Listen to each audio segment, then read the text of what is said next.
बेटी किसके घर में जन्म लेती है गरुड़ पुराण के अनुसार। दोस्तों, आज भी हम ऐसे समाज में जी रहे हैं जो आज भी पुरुष प्रधान है।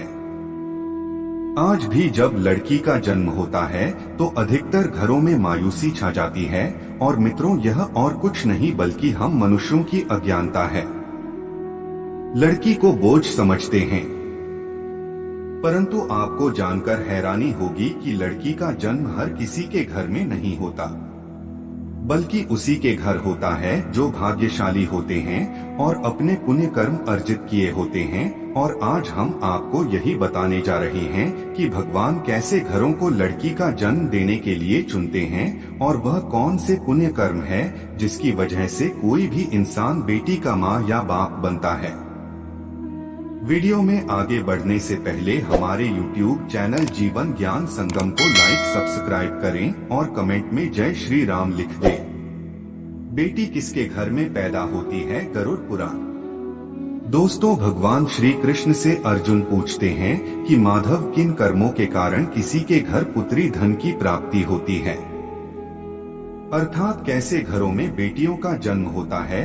तब श्री कृष्ण ने अर्जुन से कहते हैं, हे पार्थ, अगर किसी के घर बैठे ही भाग्य अच्छे होते हैं तो बिटिया सौभाग्य से, और जो भी स्त्री या पुरुष अपने पूर्व जन्म में पुण्य कार्य वर्जित किए होते हैं उन्हें ही एक बेटी के माता पिता होने का सौभाग्य प्राप्त होता है।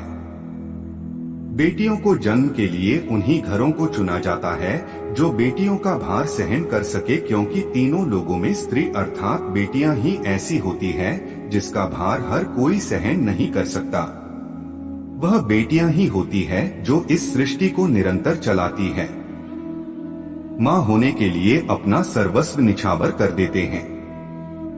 हे अर्जुन, जिस दिन इस सृष्टि में बेटियों का जन्म लेना रुक जाएगा उस दिन धीरे धीरे इस सृष्टि का अंत हो जाएगा।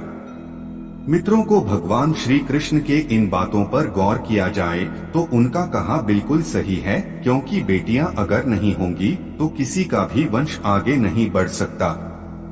दोस्तों, आपने भी कई लोगों को कहते सुना होगा कि जिस घर में बेटी का जन्म होता है वह घर स्वर्ग के समान होता है, क्योंकि बेटा तो केवल एक कुल को रोशन करता है, बेटियां तो दो कुलों को रोशन करती हैं। माता पिता के घर वह बेटी के रूप में अपने उत्तरदायित्व का निर्वहन करती है, तो ससुराल आकर एक बहू के रूप में सारे कर्तव्यों का पालन करती है। लड़कियां पिंडदान कर सकती है। दोस्तों, आजकल आप सुनती ही हो बेटियां वो परिवार में किसी के मर जाने पर उसका पिंडदान नहीं कर सकती है, लेकिन यह बिल्कुल भी सही नहीं है, क्योंकि रामायण में बताया गया है कि प्रभु श्री राम के पिता राजा दशरथ की मृत्यु हो गई तो माता सीता अर्थात राजा दशरथ की बहू ने भी उनका पिंडदान किया था, जिससे उन्हें जन्म मरण के चक्र से मुक्ति मिल गई थी। इतना ही नहीं, हिंदू धर्म शास्त्रों में बताया गया है कि बेटियां भी अपने पिता के नाम का पिंडदान कर सकती है। वहीं अगर ससुराल पक्ष में कोई पुरुष नहीं है तो इस स्थिति में बहू भी पिंडदान कर सकती हैं। इसलिए मित्रों, वह लोग बहुत किस्मत वाले होते हैं जिनके घर में बेटी जन्म लेती है। वही वह प्रबल किस्मत के होते हैं जिनके घर एक से ज्यादा बेटियां होती हैं। शायद यही कारण है कि बेटियों को लक्ष्मी कहा गया है। दोस्तों, बहुत से लोगों की सोच यही होती है, बेटी है तो बिना समय गवाएं और इस पर पढ़ाई में पैसे लगाएं। लड़कियां जन्म क्यों लेती हैं? गरुड़ पुराण में बताया गया है कि जब आत्मा को नया जन्म मिलता है तब आत्मा को शरीर के अनुसार व्यवहार में चलकर अपने कर्म करने होते हैं। शरीर के जरिए कर्म करके ही एक आत्मा अपनी जन्म के उद्देश्य को सार्थक भी बना सकती है और निरर्थक भी, यदि कोई पुरुष महिलाओं का आचरण करता है।